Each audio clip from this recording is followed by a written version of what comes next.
There is a fly in here, so I just want to get it. Sorry, because it keeps coming and I'm like trying to ignore it, but...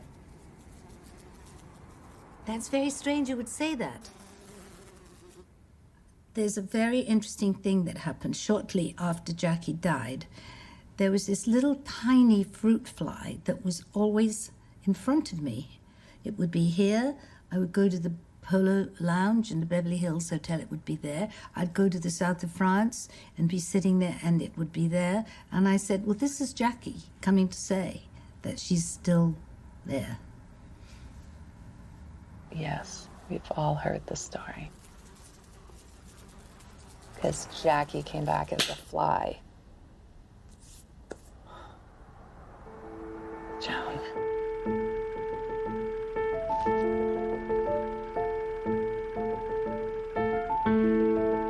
I sort of knew it was a different upbringing.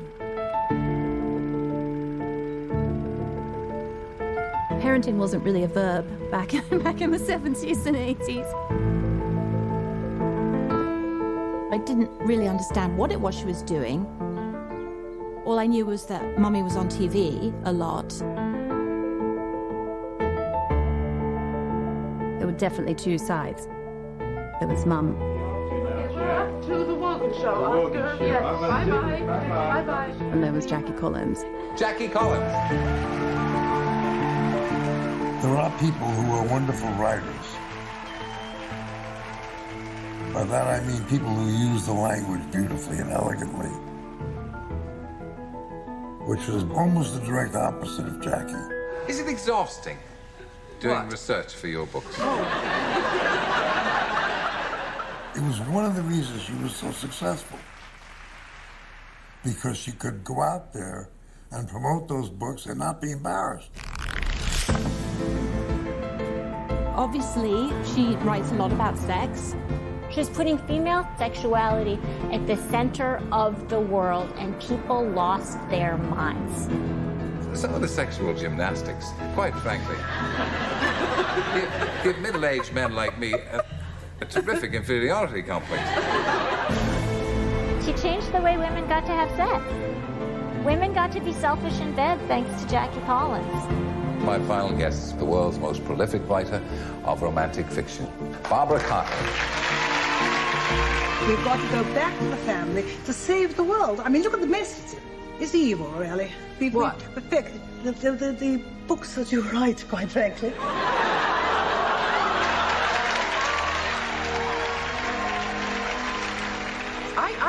I think there's a place for everybody. I think there's a place for Barbara's books. There's a place for my books. And I would never criticize Barbara and say they all have to be like yours, because wouldn't life be dull if we all had to do the same thing?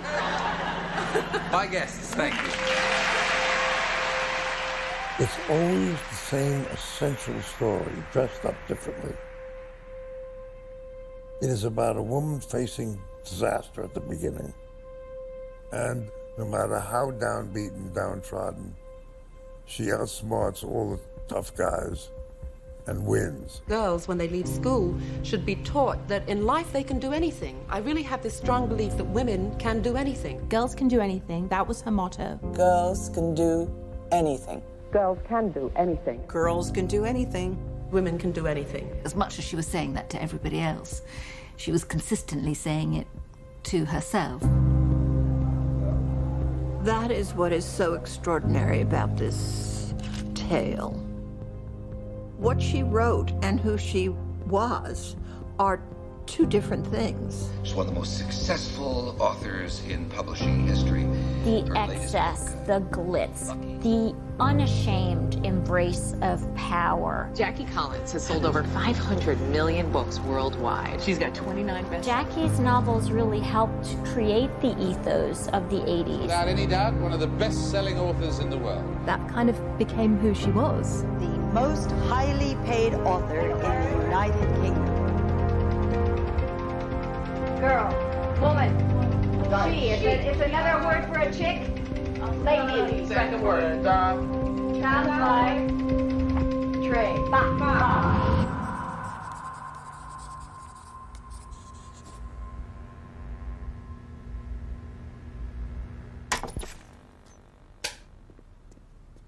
Well, I'm so glad to meet you, and I think it's very exciting that you came in from London and that you're doing really a record of Jackie Collins.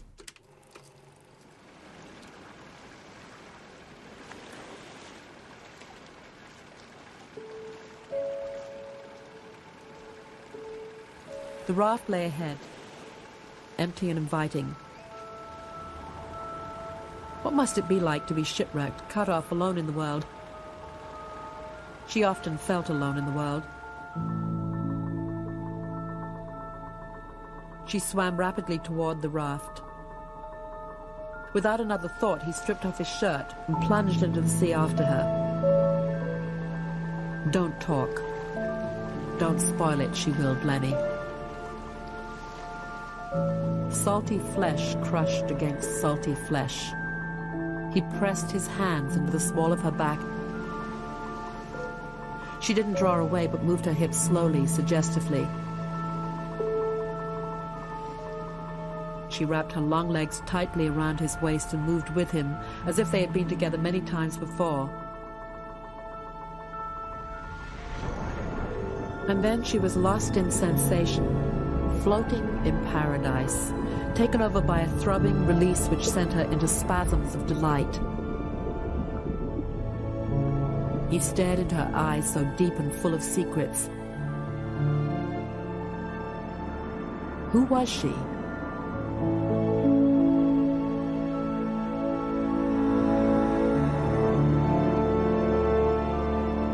She was very private. There's a huge persona that she would go on interviews, she would present in the same way, she was very warm, very affectionate, but she gave very, very little away about herself. So I think people developed a very natural interest in who is she, how did she come to be this person? And that story was never told by her. It turned out that she really was her own archiver. I mean, she had hung on to sort of every element of her entire life and career, almost every single letter that she'd ever received. Correspondence, letters with her and Joan, diaries. She kept it obviously for a reason. I mean, it's incredible, but there's a reason why she kept it all. It's a whole life. Had she lived longer, she may well have written that whole story that she had inside her, you know, waiting to tell.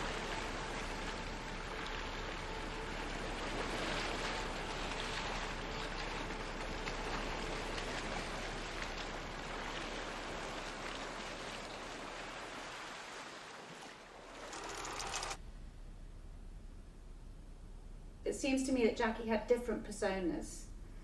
She did. Can you tell me a bit about that? Well, I think Jackie suffered for a while of the baby sister syndrome. You must give the order, Your Majesty. The order is given. Joan was extremely beautiful. Joan Collins arrives at London Airport from America. This young star has been described by a Hollywood chief as the greatest screen asset America has imported from Britain. And I mean a natural beauty with flawless skin and high cheekbones. She was very beautiful. And then there was the baby sister, who was very beautiful on the inside. Yeah. If you know what I mean.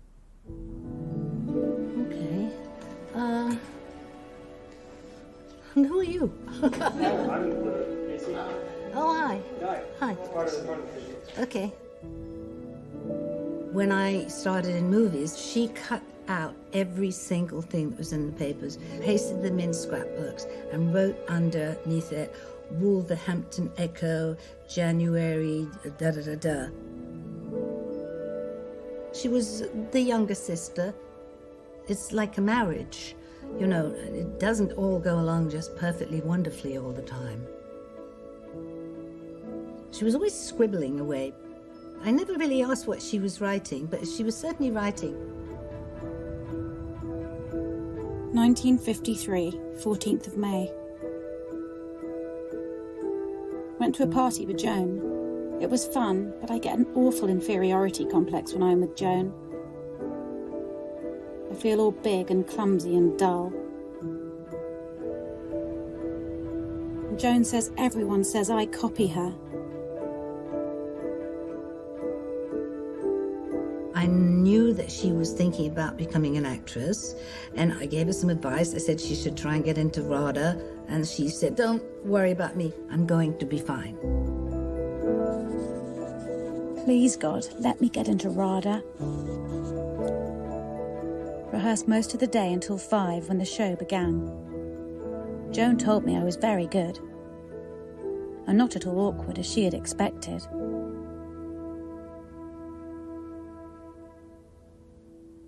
She was very shy at first, but she realized at an early age that she had a fantastic figure and the boys liked her. And I think it was they were great toys. We lived in the basement, very handy, so you could just open the window and climb out. I don't think she ever made it to school. 4th of August. Got trained to meet Bob. We drove around and necked a bit. We took it in turns to lick a lollipop. 13th of October. Henry and me necked on the bed. We went to Hyde Park. It was raining. He kissed me and said he loved me. 1st of March. Noel kissed me madly on both cheeks. Joan says Noel just wants to get banged. 11th of May. Henry, then up to some flat. We started to neck and strip madly. 28th of October. Met French film actor Maurice. He is 30. At 3 we went to his flat with some other people. It was crazy. The parents found out all about Bob, both absolutely furious. Daddy shrieked and shouted that I looked like a tart. It makes me sick. To make matters worse, Joan's going to Hollywood on Thursday. My father was a show business agent. He was very proud of Joan, who then became the importance in his life. Mum would have looked at her sister and thought, wow, look at the attention that she can get from just being as beautiful as she is. And Joan would win these sort of most beautiful young actress in Great Britain. Meanwhile, Mum was told all sorts of things by her father, that she wasn't beautiful enough, not slim enough, that girls should know their place. I don't think that ever left her. And what was your father like in those days? Remote, strict, and being an agent. Charming. Everybody loved Joe Collins. I mean, he could turn on the charm. And so could my mother. My mother was adorable. Sweet, loving, the definitive 1950s housewife. My mum, Elsa, was a quiet and gentle blonde beauty. Men lusted after her, while women lusted after Joe. So I guess they were even, except Elsa never did anything about it, although I'm certain Joe did.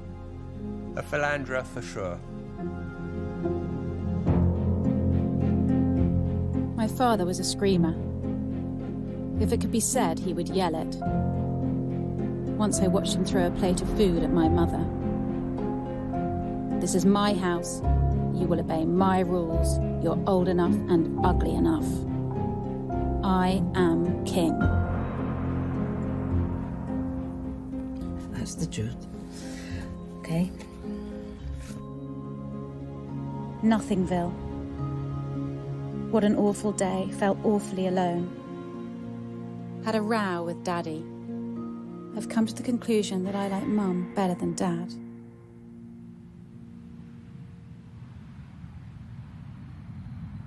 Fourth of October. 16 at last. I got an express letter from Joan saying she wants me to go to Hollywood as soon as possible.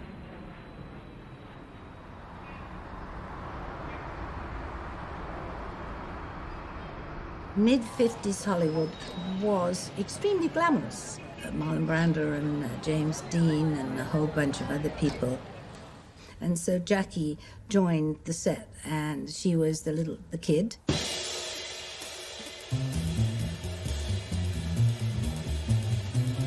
1st of July. Went to a cocktail party at Diana Dawes. Got very loaded.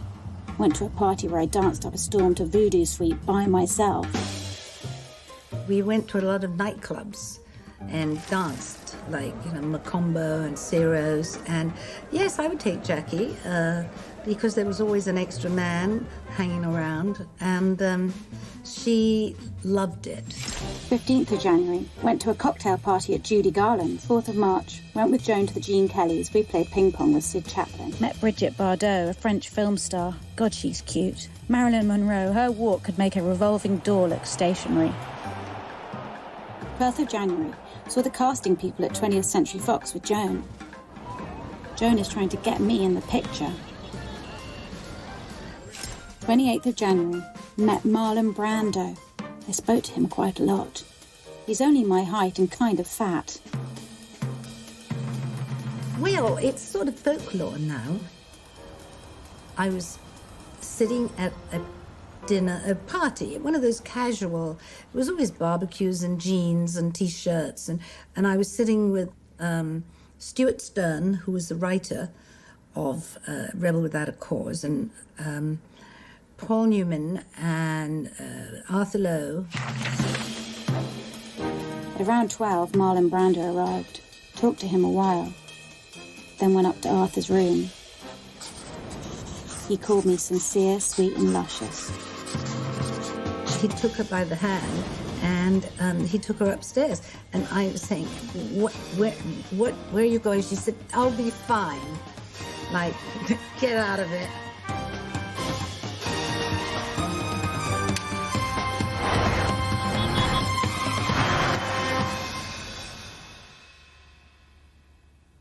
Sixth of August. Got a letter from Mummy telling me to come home.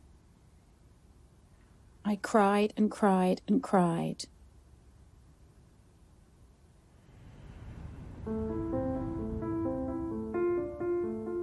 That's when I found out that she was writing down a lot of things. And I remember she was writing, and she said, one day I'm going to write a book about all this. And I said, well, I think that's a great idea, because, what Hollywood is really like.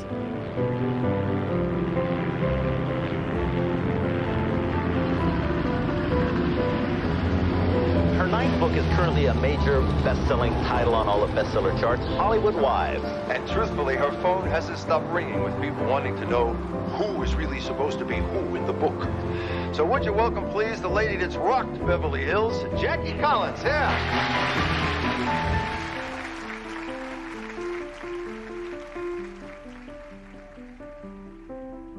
I'm Morton Jacklow. I'm a literary agent, and I was a literary agent for Jackie Collins for about 22 years. It was a very simple formula. She would observe things in life and then translate them into books. I could sometimes pick out the characters in her books who were based on real life people. I think to be successful, you have to write about what you know. And whether I'm lucky or unlucky enough to know a lot about Hollywood, I think it's what I like to write about.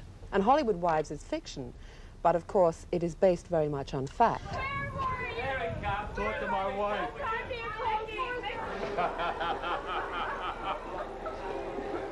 People love that. They go, oh, I know who that character is. It's Clint Eastwood. And I go, no. Well, then it's Burt Reynolds. And I go, no, you have to play the guessing game. That's the whole fun of a Jackie Collins book. Bye-bye.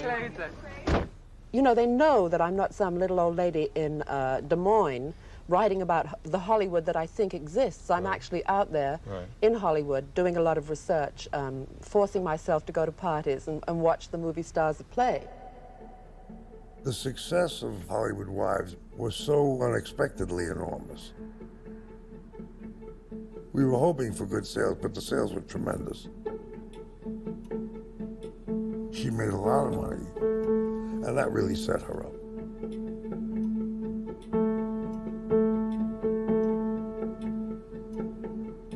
husband, Marvin Davis, was a very successful oil man. In 1981 or 82, Marvin bought 20th Century Fox. It is really fun to have a studio. It really is. Here is Prince Edward, someone who was the head of ABC at the time, and the Queen, Jackie Collins. Actually, we entertained your Queen on Soundstage 9, Queen Elizabeth. The dinner for 500 guests at the studios at 20th Century Fox is the hottest ticket in Tinseltown for years. I used to bring a baked potato with me wherever I went so that I had something plain on the side. I took out my little gold bag and I put my baked potato on the plate. And she said, "Oh, how wonderful. What a good idea." From the minute I met Jackie that night, we were bonded. We were close. And she didn't do it in a way that you would notice. Her notes were right up here.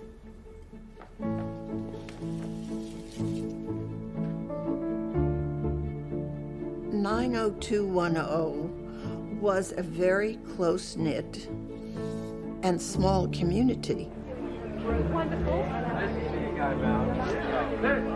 We were in each other's lives, is all I can say. None of us can be invited to everything all the time. Cary Grant, Kirk Douglas, Gene Kelly, Gregory Peck, Louise Jourdan. And here we have Mr. What's your camera? The Canes, the Moores, and the Connerys, too. Give the flash. Jackie had an absolute gift of taking notes and photographing us without being intrusive.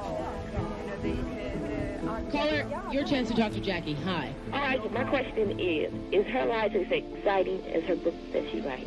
Is her life as exciting? That's good, Jackie. Is your life as exciting?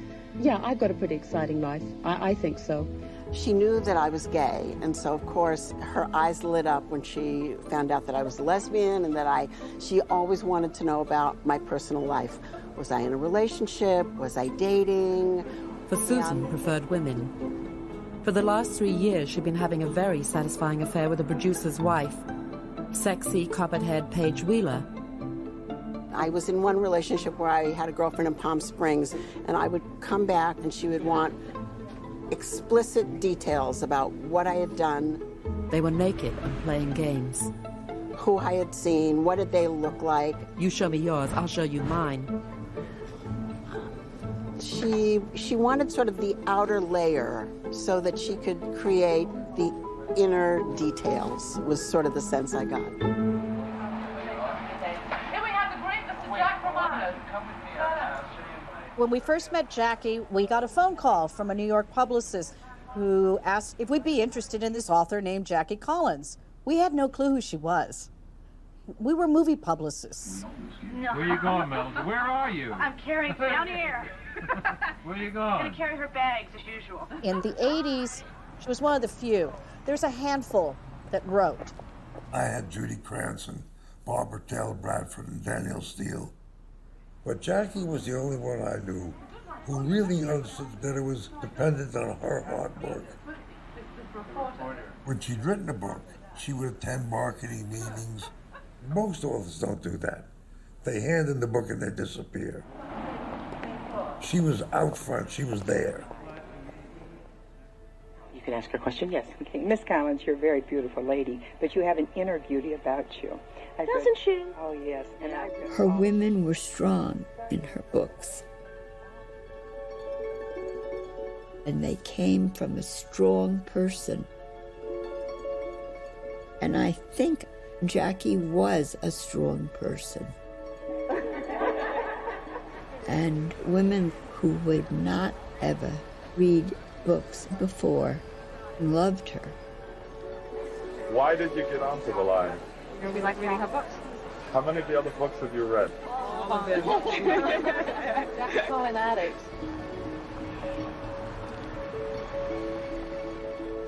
Here we have Hazel in Paris. Bonjour, Hazel. I went to all Jackie's book signings. One after the other of women would just go up to her and say, I would like you to sign my book, but please can I tell you, thank you so much. From reading your books, I now have so much more courage, and thank you. I was in a really bad relationship. One after the other. There'd be lines around the block. Every person got a moment with her. She didn't treat anyone badly. You got to talk to her. She talked to you. Her fans made her, and she wasn't going to treat them poorly, ever. You're going to read the book afterwards? We're going to read the book when we get on this line. By the time we get to her, this book will be finished. There was nobody, that built the empire as far as the brand like she did. I don't know of another authoress that has done that.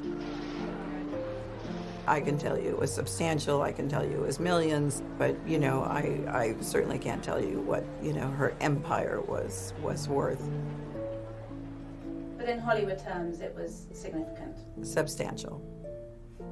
Yeah. To be an author and to also have that level of celebrity, that was unheard of. She was a larger-than-life character. She was there for all her friends. Everybody thought they were the best friend. My name is Laura Leiser, and I was Jackie's business manager, but also I was her best friend. I'm Jan Gold, and I'm Jackie Collins' best friend. My relationship to Jackie Collins is a best friend. Well, anyway. Good morning, Jackie. Morning, how are you? I'm doing great. You're going to be talking with Marianne here in just a couple of minutes. Okay. She lived in Jackie Land, but she was far more fragile than she would have you know. Very few people saw past the facade.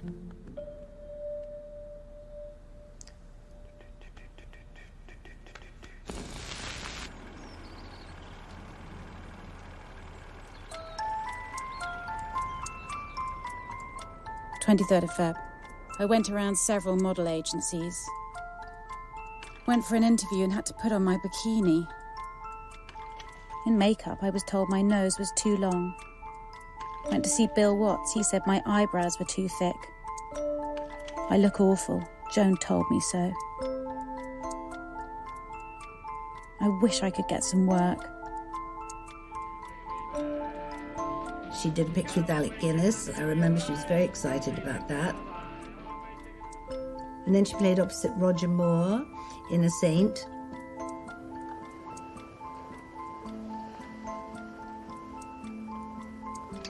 And then Daddy sent her off on the variety circuit, and he was billed as Joan Collins' younger sister, which I think infuriated her.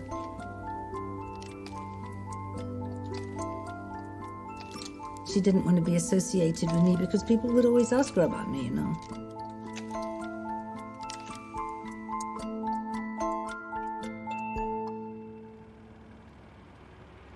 21st of September. Went to Harley Street to have a nose operation. I can't swallow or breathe and look like a monster. I hate to say these things, but Jackie had a lot of fixing to do, and she struggled with weight. And the teeth are done, and the nose was done. I mean, I'm just being frank, but she made herself just beautiful. 28th of October. I love my new nose.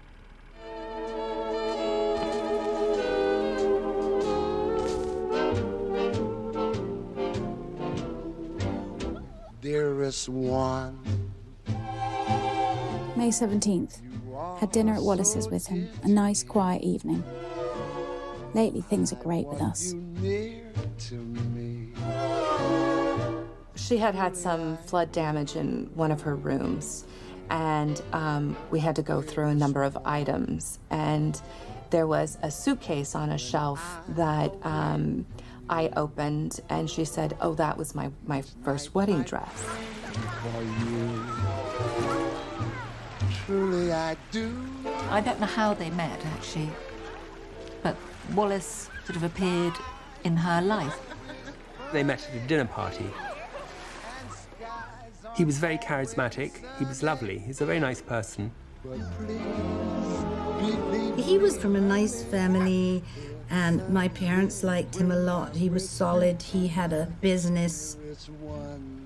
She'd been struggling in her career. She hadn't really become an actress, and she was really swept off her feet. You know, they went to Gstaad, and they went skiing, and they went here, and they went there, and he took her to Italy. It was an incredibly sort of whirlwind romance. Wallace was very desirable in the kind of social scene. Had a lot of ladies, and I think, you know, she liked a challenge. He was what they would consider in those days a playboy. But he had money, and it would mean that she was able to move away from her father. We drove to San Remo for the day, went to Monte Carlo Casino, later ate at the harbour in Cannes.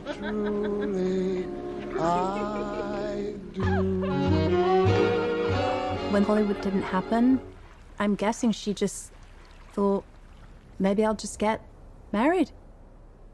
April 21st. Daddy started talking about me and W. We discussed getting engaged. It was a very, very big, fancy, schmancy wedding at Grosvenor House. Jackie had a 21-inch waist. She looked absolutely ravishing. Wallace was in a top hat. And I came with Warren. We took pictures, we made speeches. It was a lovely wedding.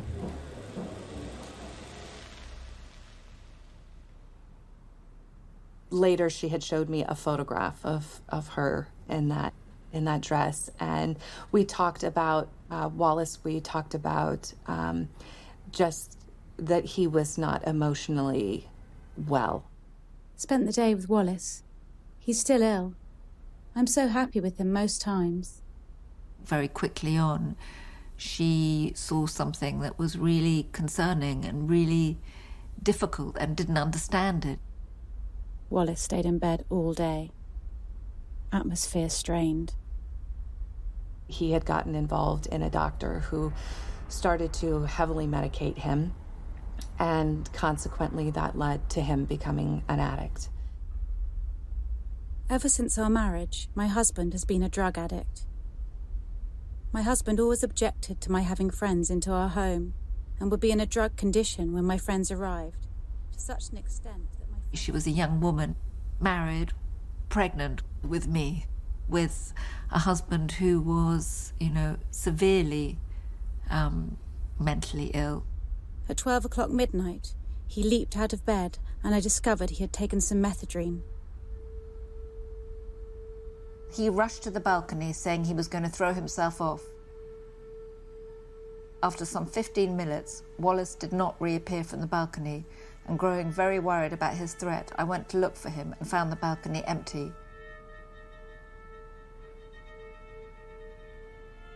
He used to threaten her, I think is the right word, that if she left him, that he would commit suicide.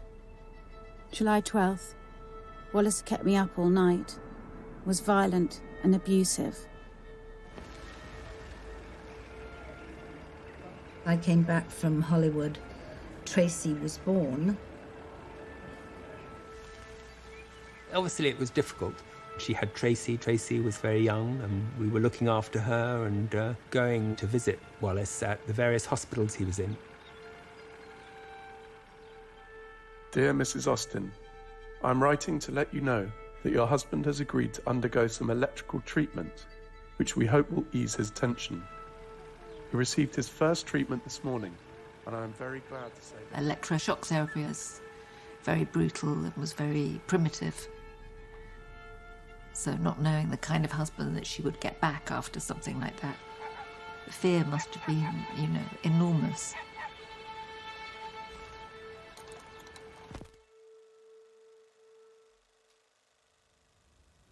My mum absolutely worshipped her mum. Elsa was kind of like this angel, very warm, very nurturing, very, very loving.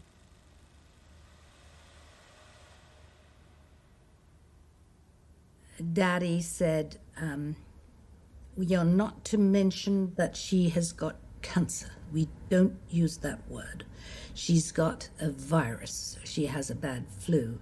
It was as though, she had some horrible communicant. I mean, it was really terrifying how strongly he felt about it. And we would talk about it. We would cry a lot. We would visit her. And Jackie had Tracy, and she would bring Tracy, little baby Tracy, to see Mummy. She had a dying mother, a father who was so bereft, but covering it all up, and this husband who I think was now doping. It must have been very, very hard for her. Wallace phoned me and said, "The Lord will have your soul." He spoke of taking Tracy into court. Suddenly, she was completely trapped, and probably with no notion of how do I get out of this and what do I do.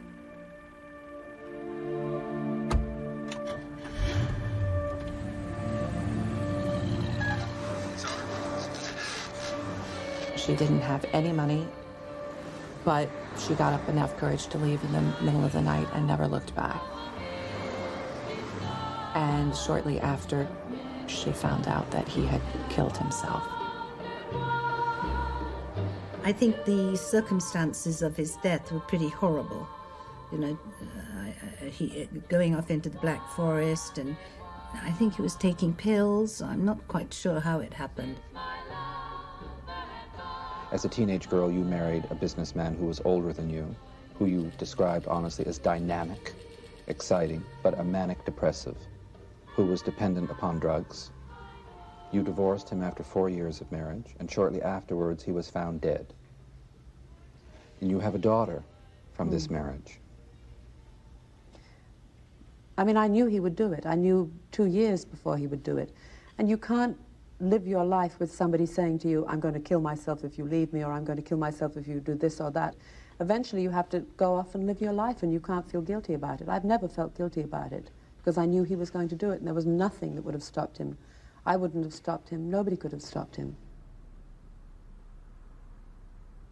This was the defining point, I guess, in her life, to moving her on, I think, to protecting herself. And how did she do that? She created a world for herself of wonderful characters who wouldn't let her down.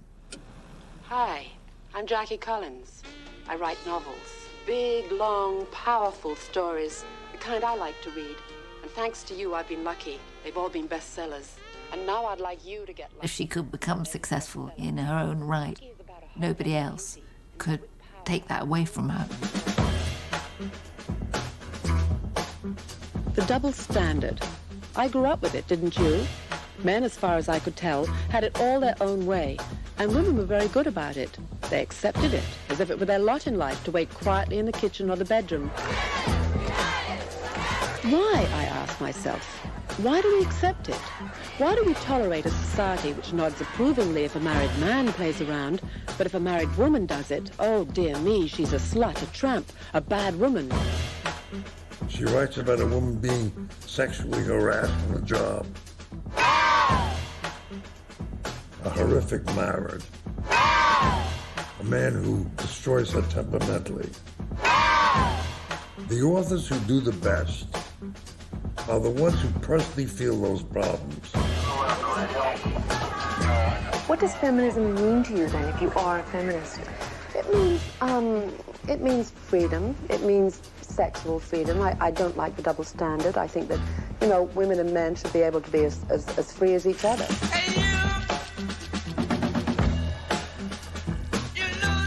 She would go for the hunks, the bodybuilders, the six-packers. I mean, she was still very young. She was 21 or 22 years old.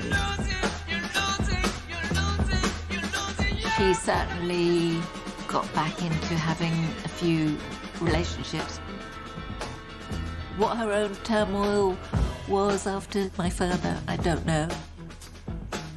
But she felt that, you know, she deserved more.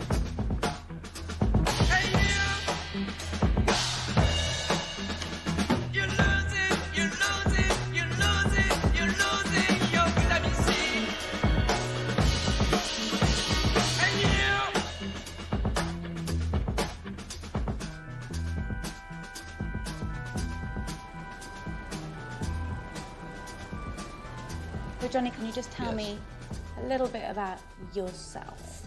My name is Johnny Gold. I was a partner of Oscar Lerman. I first met him, I think it was 62. He said to me, "How'd you like to be in the club business?" I said, "Well, I don't know anything about it." He said, "You'll learn." So I said, "Well, fine." And we opened Tram.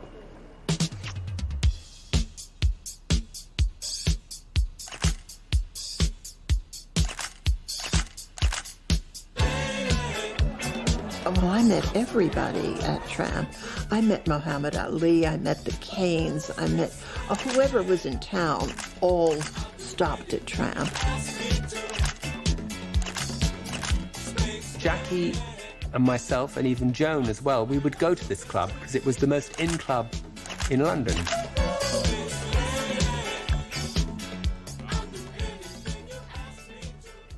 She used to sweep in looking amazing in this skin-tight, low-cut black dress. She had the dynamite figure, and it all had zhuzh around, and all the guys would be panting. Oscar and I are sitting there, and Oscar says, "Oh my God."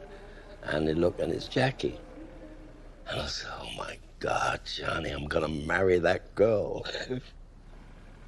I know she had two men that both asked her to marry them, and she took me away on holiday with both of them to decide who was better with me. So that would have been, you know, very confusing for me, but nonetheless, she came back and decided Oscar was the man for her.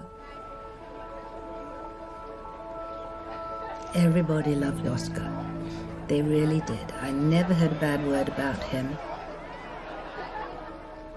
And he worshipped the ground she walked on.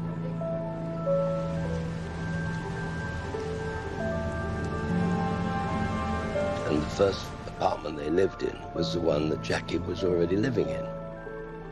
And one day, he found this manuscript.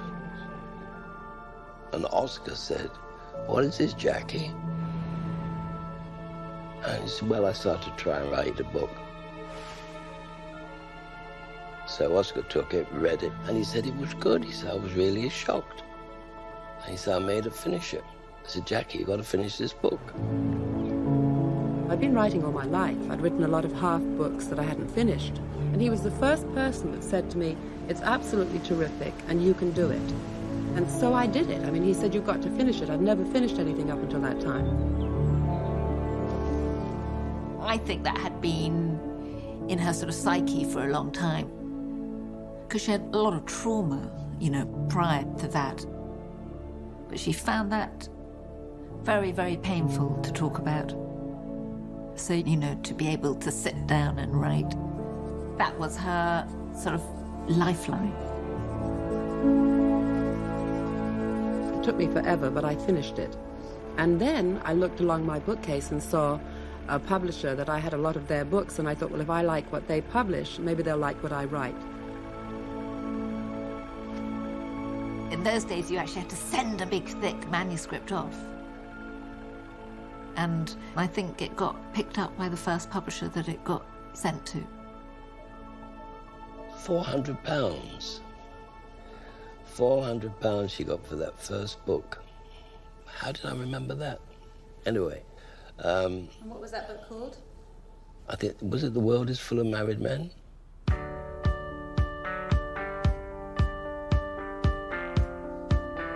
Chapter 1. Claudia was in bed. She was a very beautiful girl, and she knew it. And David knew it. So everyone was happy.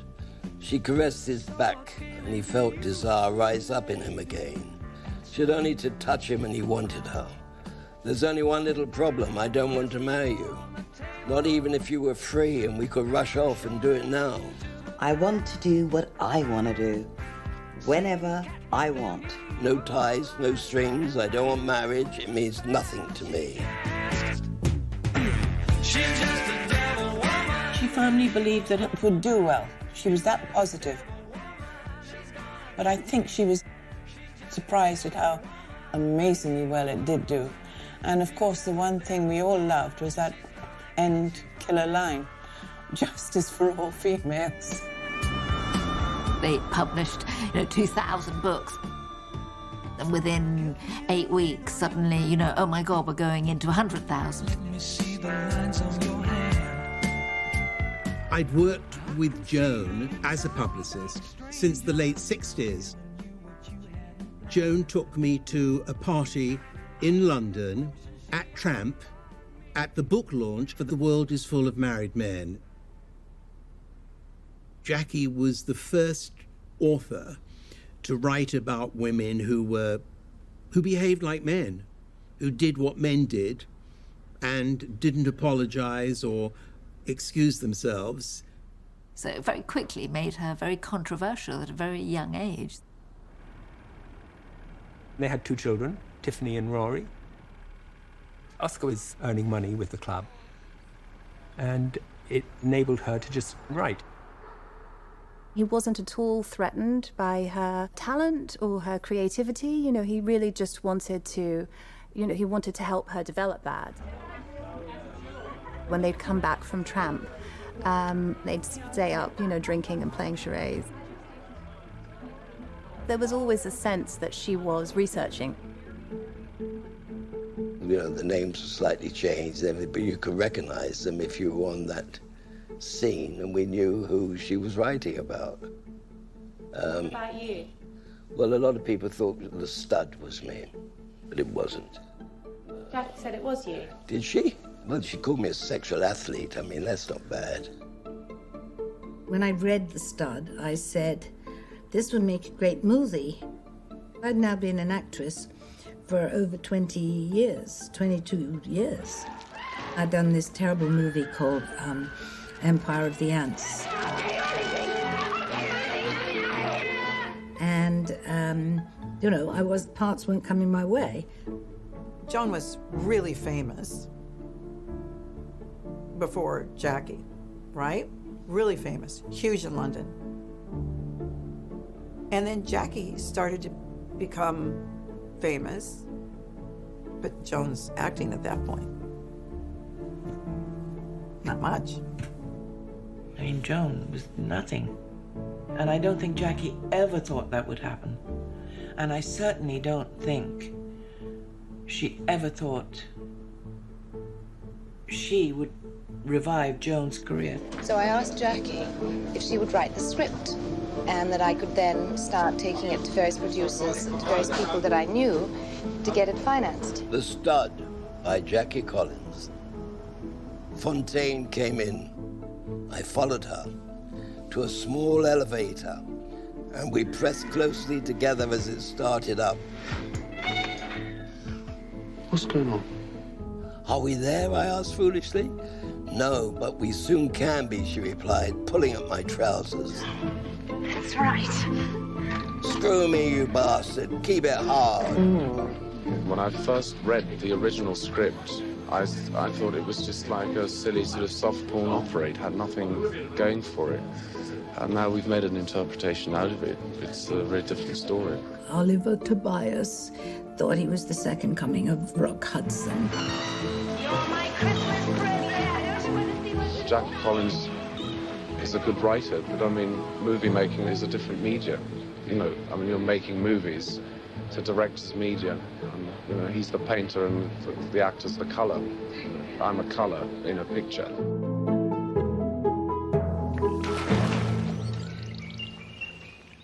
The attitude towards women writing films and scripts is changing now. I think before they were supposed to write films about ladies that had nervous breakdowns in southern Wales or something. I think all that has changed. I hope so, anyway. There was great snobbery at that time. Where would we all be, I wonder, without the jet set? They have turned boredom into an art form, and big fat books have also been based on their aimless comings and goings. Ladies and gentlemen, Jackie Collins. But look, Jackie was laughing all the way to the bank. She had found, you know, her niche, and she went on to write many successful books after that. But the criticisms throughout the 70s felt, I think, to her quite difficult. You realized that you could write a book that had a lot of sex in it, that was very upfront about these things, and that people would buy it. Now, that was no accident. I have to stop you there because I've never written for commercial reasons. Because I'm a woman writing this kind of, they call it racy, raunchy literature. This shocks a lot of people. God forbid a woman should be writing about sex the way that men are writing about sex. Yes, have a little taste, Probably Jackie. will. Of the wine? Sure. Yes, It's thank marvelous. you. Do you still have the herpes, McLean? I was saying, people always ask me where I get the characters from. Well, here they are, sitting all around me. These men didn't get called out on it. So it was a real double standard that was really unfair. I had to get up at 6, take the kids to school, make their lunch, and I would be writing on my way to meet them from school at every stoplight. But take a case like, say, Jackie Collins, for example, now where there's no mastery of anything here. So really the thing is just something to decorate an airport bookstore. Jackie Collins is never going to become classic no matter how long you wait. That's what I find interesting. It starts off as nothing and ends up as nothing. Now, as a woman in my 50s, I get so many women who were teenagers at the same time. I was a teenager saying, oh my God, your mum taught me everything about sex. And I was like, oh, really? Well, great, because she wrote great sex in great books. And I'm not claiming to be a great literary genius. I'm claiming to be a terrific storyteller. And so I would say that the people who criticize me the most are the ones who have never read me.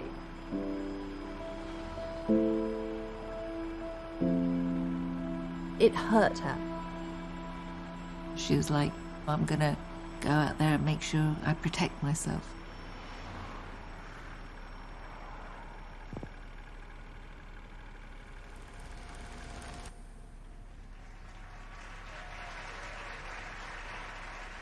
She had to find an image,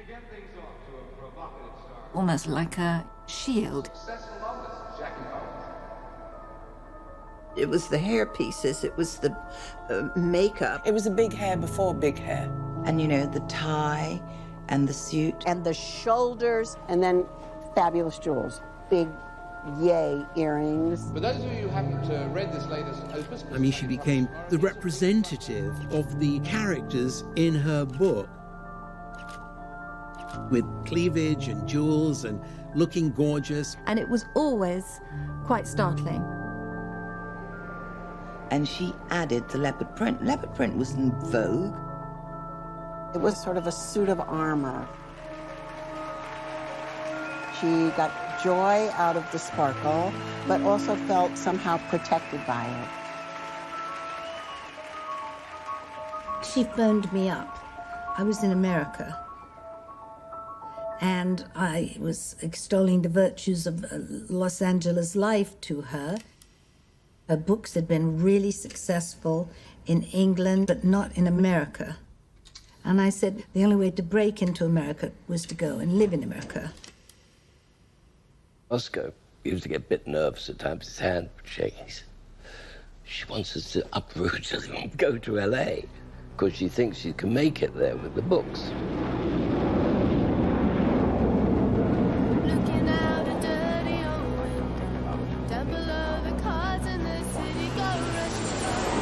So they picked up 3 children, 2 dogs, and they moved to America.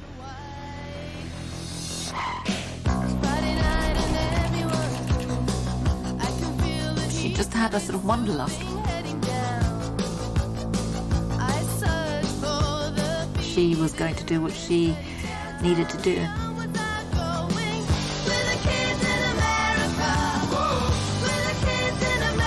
She was going to write that seminal book. She has over 60 million books in print, and it took just 2 weeks for her latest novel, Lucky, to become #1 on the bestseller list. And she's joining us from Los Angeles this morning. Good morning, nice to see you. Good morning, Joan. Nice to see you, too. Mum always used to say, lucky is who every woman wants to be. And I used to think, well, no, actually, lucky is exactly who you want to be. But I think so many women actually did relate to her. Lucky Santangelo stood out as she strode briskly through the crowd at the casino. She was a strikingly beautiful woman of 28, with an unruly mass of jet curls, black gypsy eyes, a wide, sensual mouth. You also have a mini-series that's going to air, what, next week on NBC? Yeah, 3 nights, 6 hours. I wrote it myself, and I co-produced it. I want to get laid, she thought. I need to. It couldn't be just anybody. There had to be a certain sexual chemistry. I've created some very strong heroines over the years, and the strongest, of course, is Lucky Santangelo. You bastard. When I'm writing Lucky, I become lucky. How did you manage it? When I say I can do something, I deliver. Lucky Santangelo was, you know, really strident and really bold and really sexy and really empowered. Looking good. Who, me? You always look good, Lucky. I do. Okay, here we go. Missa Inter, Shuginol Nol, on TV1 tonight. I'm Jackie Collins. Jackie Collins, bestsellerförfattarinna och Hollywood. When you get to America, you now open the door. Jackie was in I can't remember the number of countries. Her books were translated in 30, 40 languages. L'une des invitées de Sacrée Soirée, voici Jackie Collins. Jackie Collins. The amazing thing is, she writes what looks like an American story. And we find interest in Czechoslovakia, in Israel, in African countries. Tell us, what are you doing in Hong Kong? I'm doing some careful research here. I would very much like to set some scenes in Hong Kong. Jackie Collins ne brode jamais qu'autour de 3 thèmes éternels. People loved her in any country she showed up in. They wanted to get her to autograph them, or my mother likes your books, or my daughter loved your books, you know. Do you believe it? They found her. Comment allez-vous? Le rockstar,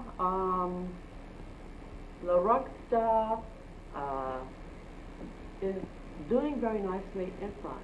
That's what Jackie created by coming to America. An international name. Here we are in Paris, the Plaza Athénée. Oscar was like, yeah, let's do it. If that's what you want to do, let's do it. Welcome to Paris, Jackie Collins. Hey!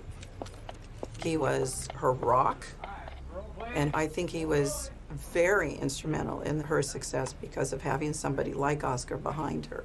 How was the necking scene with Vincent this morning? Well, I don't need to even comment on that. If you look at this spot here on my dress, yes. press the red. No. Press the red. Suddenly, a hand gripped her by the arm. It was Lenny Golden. You're just the man I'm looking for, she said. What is it today, Oscar? Today was the happiest day of my life. 21 years ago, I got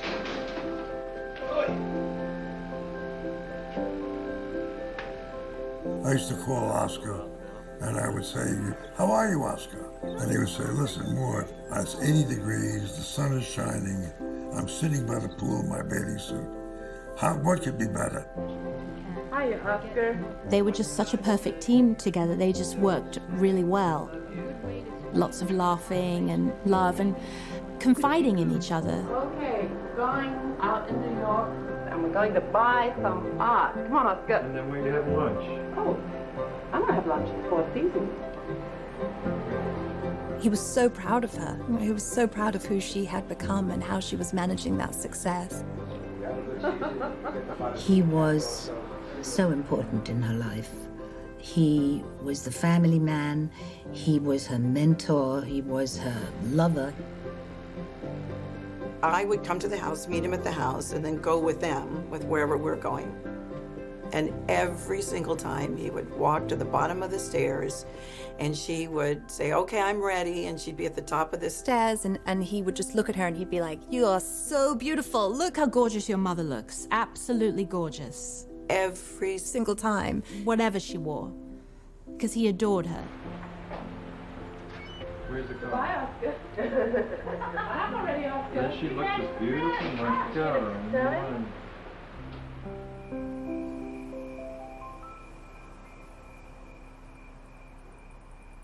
You know, in any family, there's always going to be, you know, a little bit of nibbling and so on. And so what? You know, sibling rivalry. It spurs you on. I mean, it's very simple.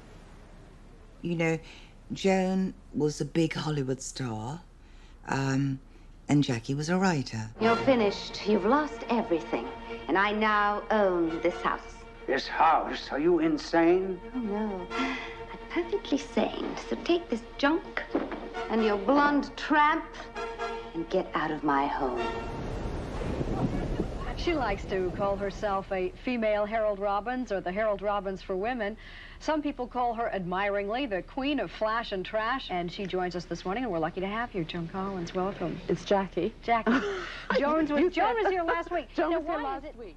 And then Jackie comes into Hollywood and becomes the queen of Hollywood. Can't be easy for Joan either. It is often stated that you and your sister Joan Collins, the prominent actress from Dynasty, don't get along and are feuding. In fact, we've had it said here on this program. Yes, I want to talk to you about that. Yeah. Yes. Well, we're the best of friends. I had a couple of relationships, a marriage and a boyfriend, that Jackie loathed both of them, and they both loathed her. So it was kind of difficult. We saw each other, but it was slightly cool.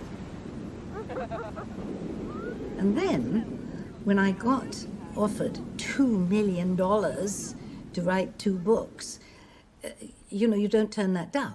Prime Time, published by Simon & Schuster. Why a novel? I thought your sister owns fiction. Well, yes, she did, but I think there's possibly room for both of us. I started writing this. She would say, oh, my sister, my God, she's something. She's writing a book now, for God's sake. How good a storyteller do you think she is? I have no idea, Larry. I'm going to discover along with everybody else.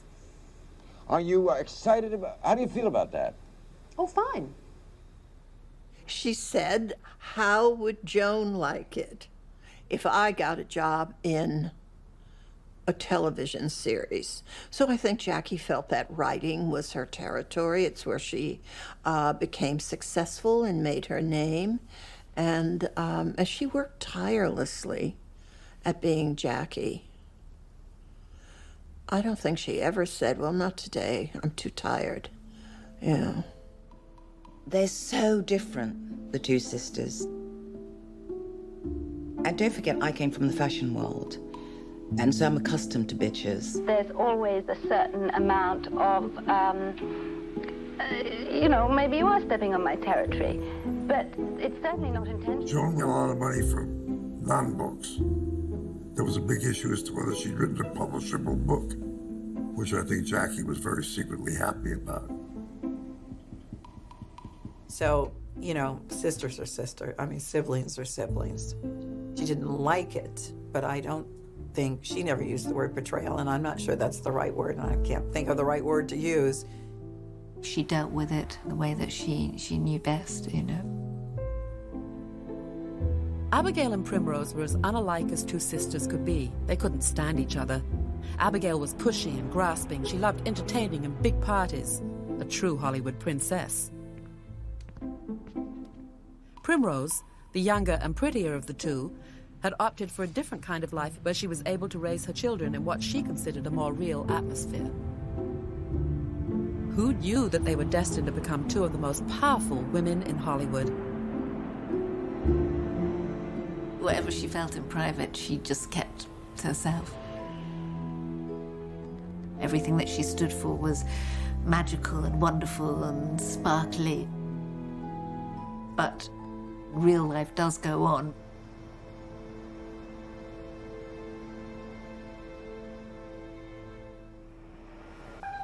And here we have Oscar.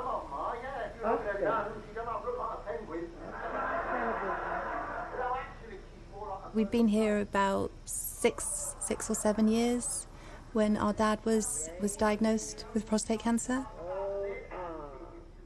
I think it just came out of nowhere. I think everybody was sort of shocked, and, well, they didn't really tell anybody that he was sick. And it was very sad. They weren't expecting it. It was in the late 80s. She was at the height of her fame, and I think it was hard for all of us.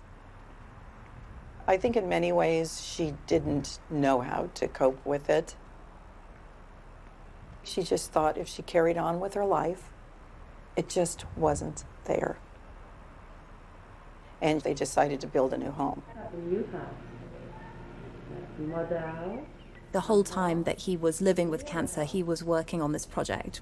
He was very focused on creating this house. He was working with the architects. He was going to the site.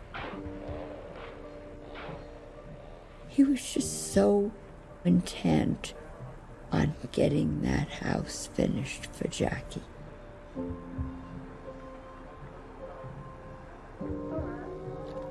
The thing is, with my dad, he didn't want to go anywhere. So it was really hard for him because he didn't want to leave us and he didn't want to leave her and he just didn't want to go anywhere. So it was just difficult. Jackie, let me take a picture of you. Come on, give me the camera. No. So they planned out every element of this home. It was quite beautiful. It was sort of almost museum-like.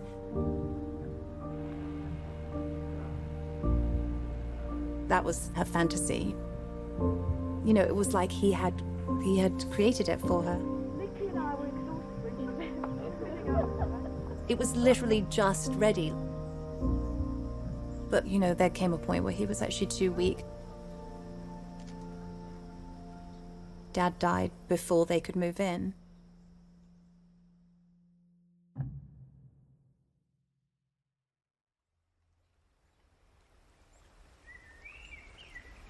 The phone rang in the morning and it was Jackie. And she said, she was sobbing, and she said, "Oscar's gone." And I started sobbing too.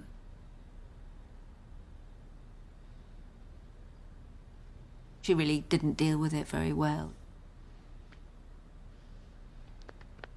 She just retreated pretty much to staying in her study and writing.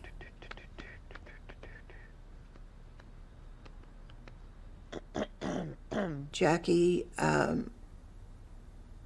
sort of pulled up the drawbridge. She was not going to shed any tears.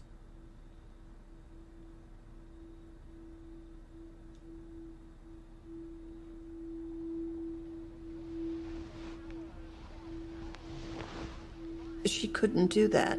Once the facade would crack, you know, it unleashes the floodgates. She only continued to be the Jackie she created. Good morning, Nick. Good morning, Marianne.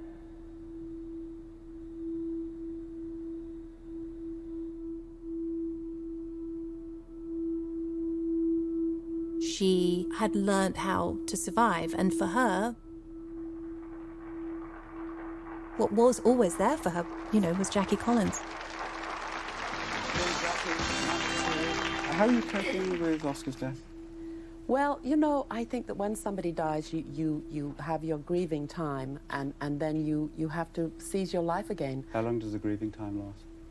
Everybody is different, you know. Some people will take much longer. Is it difficult for you to carry on? Well, you know, when somebody is sick for a long time, you learn to accept the inevitable. You know it's going to happen. Times were changing, and her books were selling. Not at the rate of Hollywood Wives, I can't deny that, but they still are out there. It's just that we changed as a world. Because I knew I was coming on your program today. Yes. I bought a book yesterday and I read the first paragraph and I felt I am demeaning myself reading any What further. book was it? This is called Lovers and Gamblers. Now, is that the only one of mine you've ever read? Well, there was one left in my house once and I'm afraid it was put out for the dust. The thing that very much worries me about your books is the sex that your stronger women are enjoying, which they're enjoying on a very kind of passive level. They're enjoying being brutalized and dominated, That's which seems very unlike the rest of their lives. Absolutely ridiculous, because as a matter of fact, in my books, the woman always comes out on top. She did try to change with it. She knew. I've read Hollywood Husbands. Yes. And the beginning, the first chapter is disgusting. Well, not really disgusting, because it's old hat. She was repeating herself a lot, as you can see, even from the titles. And I think the public had as much of that information as they wanted. The problem is that all of these women that you portray are tough cookies, all right, and they do get somewhere. My objection is that they're all also the most beautiful women in the world. Jackie, you're writing to a formula, and I mean, there must be loads of people turning out this kind of formulaic stuff, trying to get it published. But I do think that, I do think that perhaps your name, your Hollywood connections, etc., must have helped you to get published. I'm sorry, I think it's utter bilge. I mean, this whole idea about having positive role models for women, I think, is total crap. You're a feminist? Oh, of course I am, yes. She's a feminist? Yes, of course I am. I wouldn't say that you're a feminist in any way at all. She's making millions of dollars. But sex through abuse. No, I mean, that's just Her particular brand of, feminism was a bit behind the times. The 90s were hard, and it was kind of mean. You took her, you wanted her, now you don't want her. So she sat down and she wrote. But eventually, she became completely confused and lost. It was like she was lucky. She was always Lucky Santangelo. And she went on the rides. And the characters took her on these trips that were crazy. They were just nuts, some of them. But they took her, and that's where she ended up. Lucky was deeply depressed. She took a long drive through the desert for hours thinking about it. What was she going to do?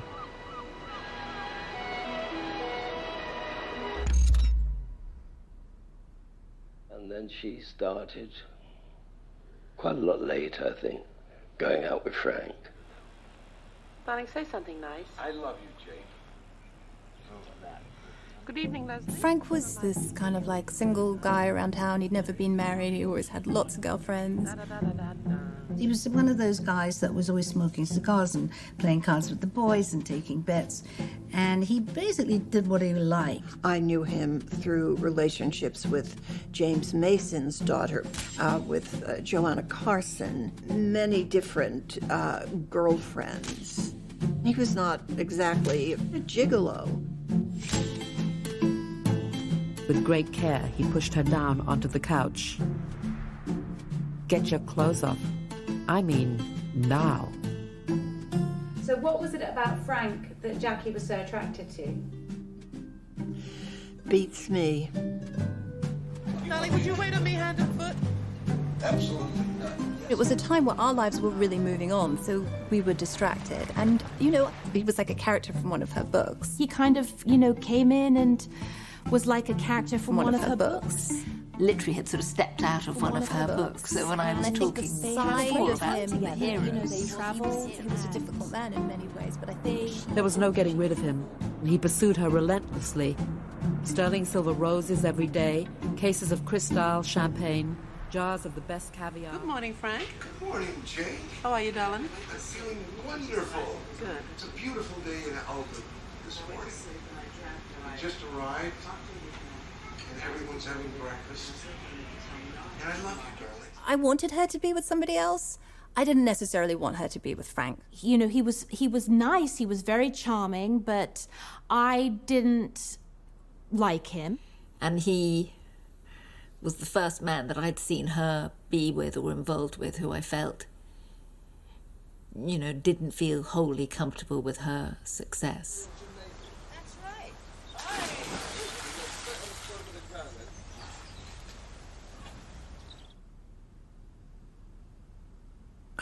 You want me to answer what was Frank like? Isn't that what you want? Yes.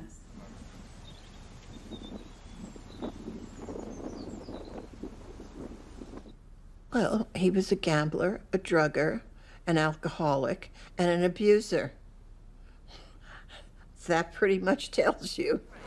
All right, darling. Here we are at the wonderful, beautiful Cologne d'Or, and we're having a wonderful time. Okay, Frank. Cut to the chase. Oh, slowly. I'm sorry. If Frank felt slighted in any way, he would just go berserk. This out-of-control rage. And with it all, he could be quite charming. That's always the trap, isn't it? There was a tremendous amount of shouting, and he did become extremely controlling. Jacquelina! He would lash out at her in a furious temper, and she put up with it because I think maybe she felt guilty. Why does one put up with everything? You know, women put up with a lot. Okay. Tell me if I walk into the sea. Jackie, you're about ready to walk into the ocean. Did we have a nice dinner? That this woman who wrote about power and strength and strong women could get involved with this man, it's very difficult for people who love Jackie to watch this. Okay, we're recording. I mean, I just don't get it. Jackie, all right, say something. This is Key Royale. We are in the south of France. We are at the Bricasses. We have made pests of ourselves already. We have made pigs of ourselves already. You can be as strong as you like, you can have this amazing career, you can have earned as much money as you could ever have wanted and have a great family and everything going for you. Roger, you're terrific. But, you know, you can be 60 or 70 and still fall for somebody because somehow you think you're going to maybe replicate something that happened in your early years and get a different outcome.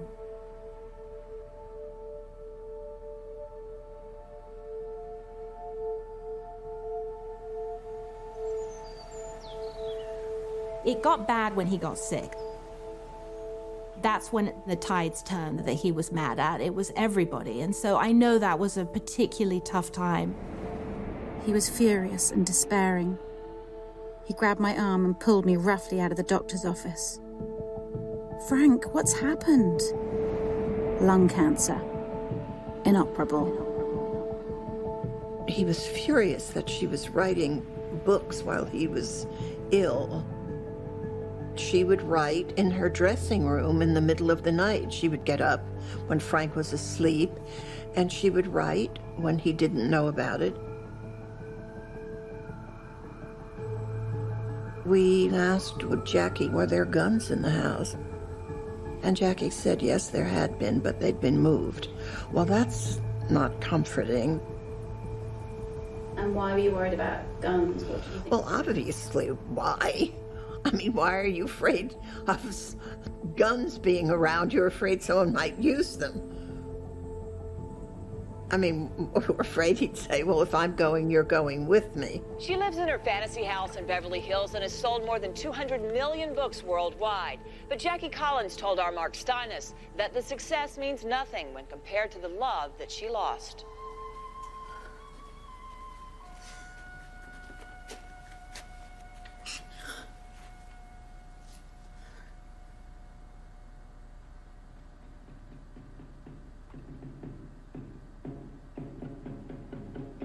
The funeral was a grand affair.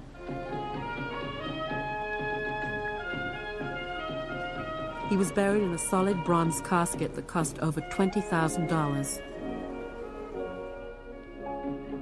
Lucky opened her eyes. It was no good dwelling on the past. She felt remarkably calm.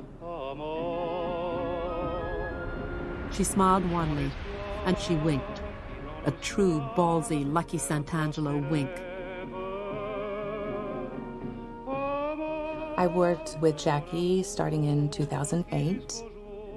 She had made it very clear to me that she never wanted to get married again. She didn't want to pick socks off of her bedroom floor anymore for anyone, or do laundry, or cook. She was done. She was fine if someone wanted to come over and spend the night and then leave. And that's really where she was at. How does it feel to be back? Pretty damn good. I have a story to tell you. I want you to sit down and hear me out. She was the boss. She immersed herself in her work as ever. But at that point, she'd been experiencing this foot pain and was having a lot of trouble walking. Like, she could not walk. And I kept on saying to her, we've got to get you to the doctor. Can we please go to the doctor? She said, yes, I'll go next week. I'll go next week. Tiff started to say, I've got to try and, we've got to do something about this. We've got to try and get her to a doctor. And she eventually agreed. And my mother's sitting next to me, and I will never forget this. I mean, she looked like a teenager that had been caught. She was like, Tiffany, you're going to be so mad at me. And I looked at her and I said, what? And she goes, I've got a lump. And I said, where? And she goes, in my breast. And I just remember, like, my whole world, like, crashing. So she'd had a lump, and we don't know. She says 2 years. I don't know if it was longer than that or not, but she just hadn't, she thought that she could defy it somehow or another, and until it caught up with her. So it was, it was just really shocking.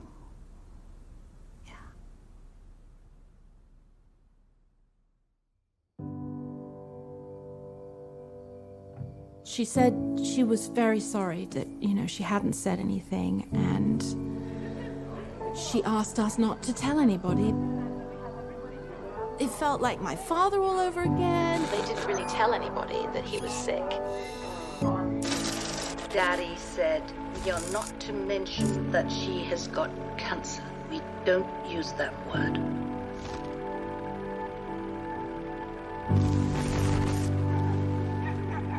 Because of her past experiences, there was that bit of her that transcended what she may have been concerned about. Things have been so tough before this. And I think her sort of traumatic experiences kept coming back into play.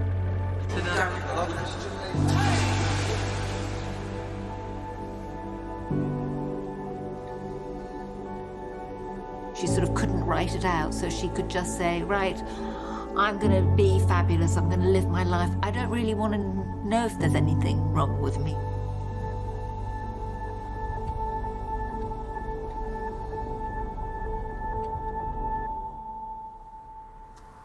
So yes, she was vulnerable,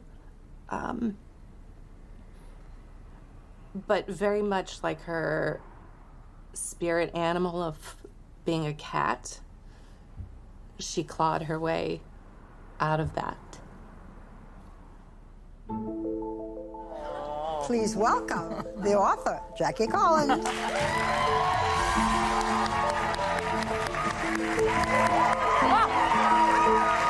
She never stopped smiling. She never stopped working. I'm so tripped her way onto the stage. I always like to make an entrance. It's interesting, the choice, really, when I look back, because then she started writing Goddess of Vengeance,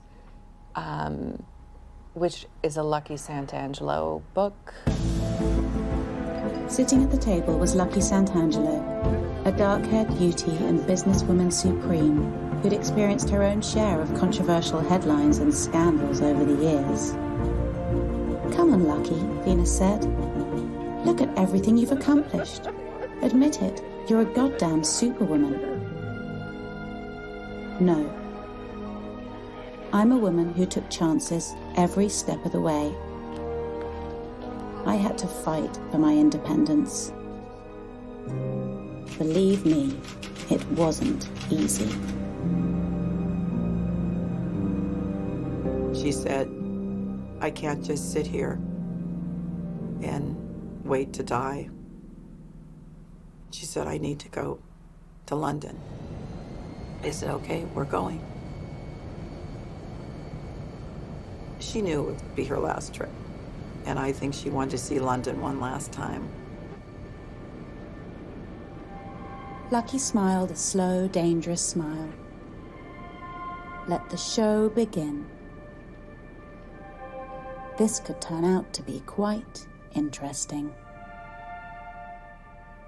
She was told, you know, she had 2 or 3 weeks left. She really needed to come home. You know, she needed to come back to London. She needed to say goodbye to everybody.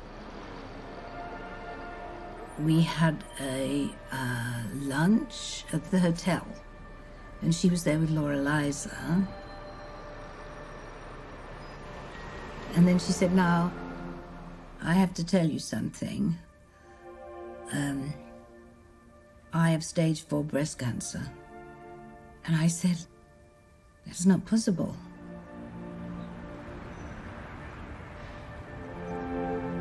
You know, Joan was like, "Okay, well, you're okay though, right? You're okay?" And Jackie said, "Yes, I'm okay."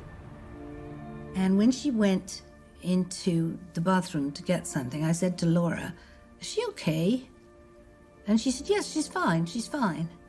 I said, "She doesn't seem fine. She seems a little fragile, a little shaky." She said, "She's going to be fine." She was hanging on to every little bit of strength that she could hang on to live that week in London.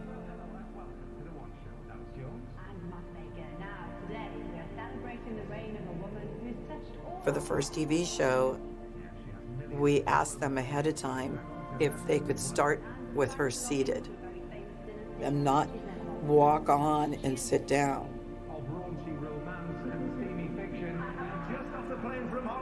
Novelist Jackie Collins.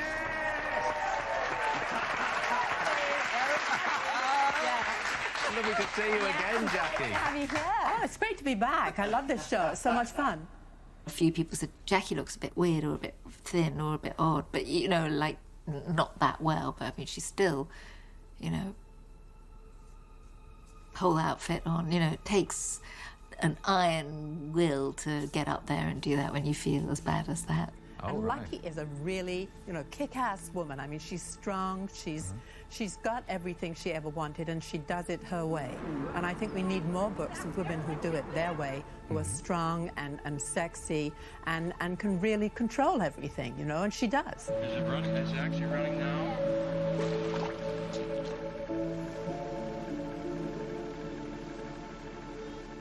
In her mind, that was taking Jackie Collins out for the last time.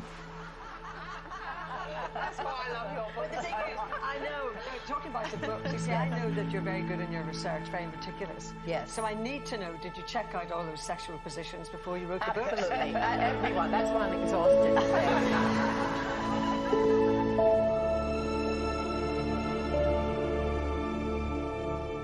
You know, Jackie, she lived for her work, and she was still working. She was doing talk shows, and she was doing what she loved doing. So she did what she loved doing right up to the last moment that she possibly could. I wrote a book called Rock Star, and this rock star told me the real story. This is how I want to be remembered. In a boat with the triplets. She knew she was going to pass shortly after that. And I tried to write erotic sex and humorous sex. Exactly. And great sex. I mean, Lucky, in the new book, she has tantric sex. So all the last pictures of her are working and promoting a book.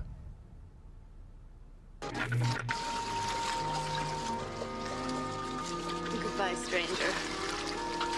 Maybe in another life. No goodbyes, no goodbyes. I'm seeing you all at Christmas. And off she went to America with Laura.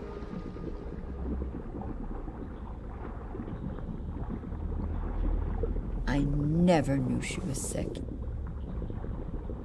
And you know what? I think that was strong. And she showed the strength of women within her. It's amazing how much her mind, how she could control things, and how she was so strong mentally to deal with it the way that, she dealt with it. Sorry. It was pretty spectacular because she got to do everything she wanted to do.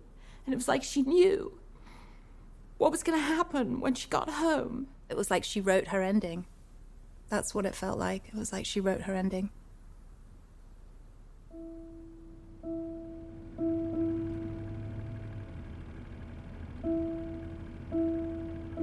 I was in the south of France again, and my cell phone beeped. And I turned it on, and they said, she's passed. I cried every day for 3 months. I missed her. I have pictures of her still all over. We were so on the same wavelength with, things that happen with seeing movies or with gossip. My sister was amazing. She had an incredible life. And of course, it was pretty shattering when she died, because she was the rock that kept our family together.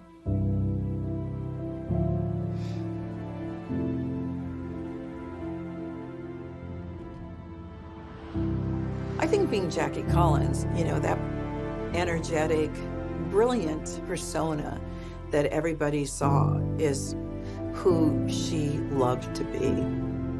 That became entirely who she was. It wasn't like she was lost in that or that she was hiding a part of herself. That is who she was. She was Jackie Collins, and then she was gone.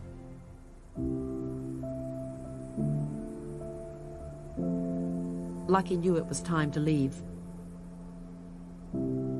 She brushed her long jet hair, pinning it back on each side with ebony combs. She had power, she had control, she had everything she'd always wanted. She drove down the winding, narrow road fast, humming softly to herself. Tonight, she would be like a queen.